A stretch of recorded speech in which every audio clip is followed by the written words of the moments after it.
আসসালামু আলাইকুম, সবাইকে ঈদ মোবারক। ঈদে কার কত বাজেট, এই বিষয়টা নিয়ে সবাই কথা বলতেছে। তো আমিও একটু কথা বলি আপনাদের সাথে। এই যে আমার গায়ে থাকা পাঞ্জাবিটা দেখতেছেন না, এই পাঞ্জাবিটা নিয়েছিলাম 2020 সালে।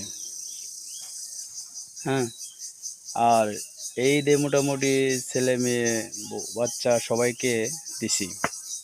তবে আমার বাজেটটা কি, তো আপনাদের একটু দেখাই। তো হয়তো বলতে পারেন যে না ভাই, এটা আপনি মিথ্যে বলতেছেন। আমি সত্য বলে আপনাদের কাছে ভালোবাসা নিতে চাই, কিন্তু মিথ্যা বলে ভিউ কামিয়া এটা লাভ নেই। তাই আমার ঈদের বাজেটটা যদি আপনারা দেখেন, হয়তো বিশ্বাস করবেন না যে ভাই আপনি এটা মিথ্যা বলতেছেন। না ভাই, আমি যেটা সত্য সেটাই বলতেছি। আমার এই ঈদের বাজেটের আপনাদের দেখাই, দেখবেন। আচ্ছা ঠিক আছে, আমি দেখাইতেছি।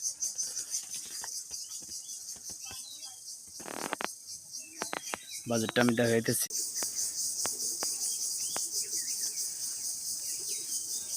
এই যে রানার কোম্পানির, ঠিক আছে, রানার কোম্পানির 130 টাকা দামের জুতা, শুধু আমার জন্য এই ঈদে 130 টাকা দিয়ে জুতা নিছি। এই ঈদের আমার জন্য এটাই বাজেট।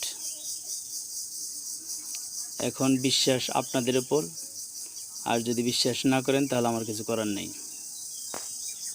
এখন আবার বলতে পারেন যে না ভাই, এটা আপনি হয়তো ভিউয়ের জন্য এটা করছেন। না, আমার যেটা সত্য আমি সেটাই বলছি, ঠিক আছে। আর এই হলো আমাদের বাড়ি। এতদিনে দেখছেন আমি যেখানে থাইকা ভিডিও বানাই, এই যেটা আমাদের বাড়ি। আর এই যে ঘরে আমি থাকি।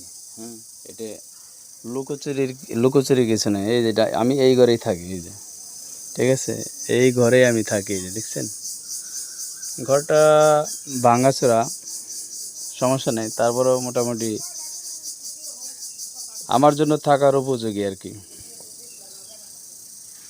ঠিক আছে। তো সবাই ভালো থাকবেন, সুস্থ থাকবেন, আমার জন্য দোয়া করবেন। সবাইকে আবারও জানাই ঈদ মোবারক। ঈদ মোবারক। যে যেখানেই থাকেন ভালোভাবে থাকবেন। আজকে খুশির আনন্দে কেউ হতাশ হয়ে কোনো দিকে কোনো দুর্ঘটনা ঘটাবেন না, কারণ একটা দুর্ঘটনা সারা জীবনের কান্না।